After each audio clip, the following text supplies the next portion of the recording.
Hello and welcome to the Awareness Quarterly Cultural Podcast, dedicated to raising awareness for Lynn's diversity of arts and culture. Are you an artist or someone who is passionate about arts and culture?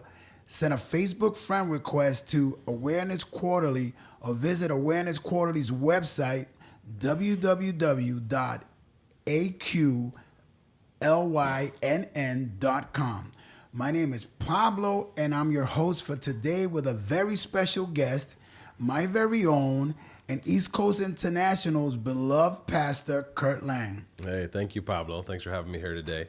Looking forward to this little chat that we're going to have together. Yeah, that's exactly what it's going to be, a little chat. And to start off, I have my very first question. I would like, for the sake of informing our audience, what are the initiatives and projects that East Coast International is whatever is going on right now with Sure. with the church, the initiatives, the projects. I know there's a lot going on, Yeah. and I happen to be privy to that, but our audience may not be so much. Right, right. So let me start by saying that East Coast International Church isn't like a normal kind of a church, right? So it's a little bit different than what people might have imagined in their mind.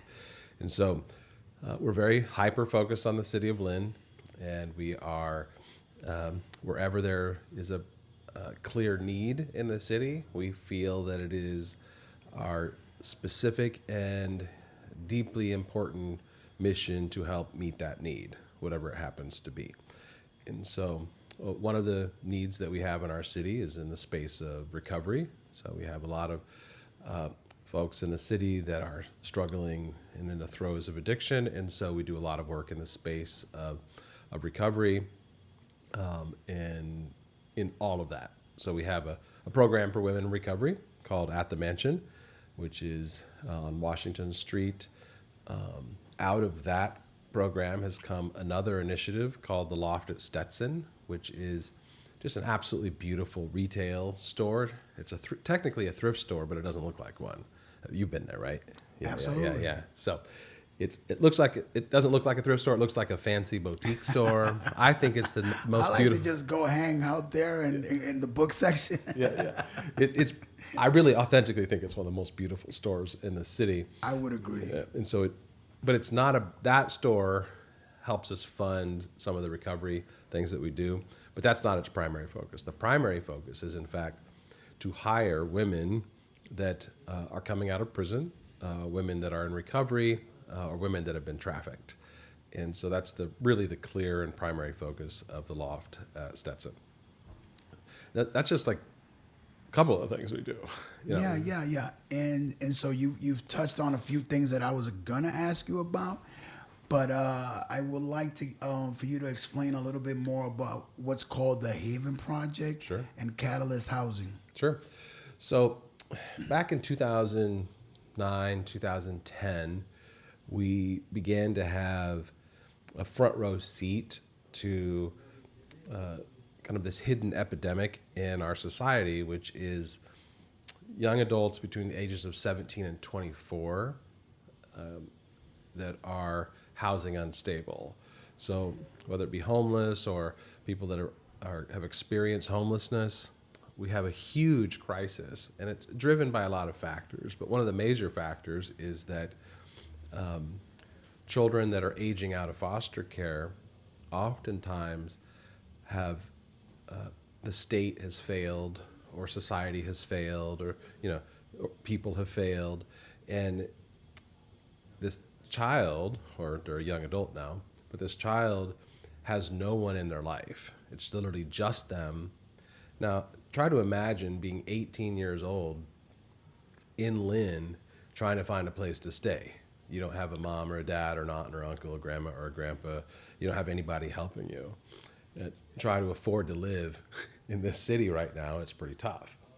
And so we started noticing this back in 2009, 2010. We had a whole lot of young adults we were working with that were either homeless, about to be homeless, or shortly about to be home. Like, they were really in difficult situation. We started to look for resources for them. I started contacting agencies, And we discovered that there was nothing on the North Shore of Boston that was focused on this population group. And so back in 2011, we started something called the Haven Project, which was to equip and empower young adults, specifically trying to assist them out of homelessness, give them the skill sets and things that they would need to never have to be homeless again. So that's really the driver back in 2011. And that was just to help the handful of young adults that we were in personal relationship with. Over the years, it's really become a very significant program. We spun it off as its own separate nonprofit, and we now case manage over 300 young adults a year.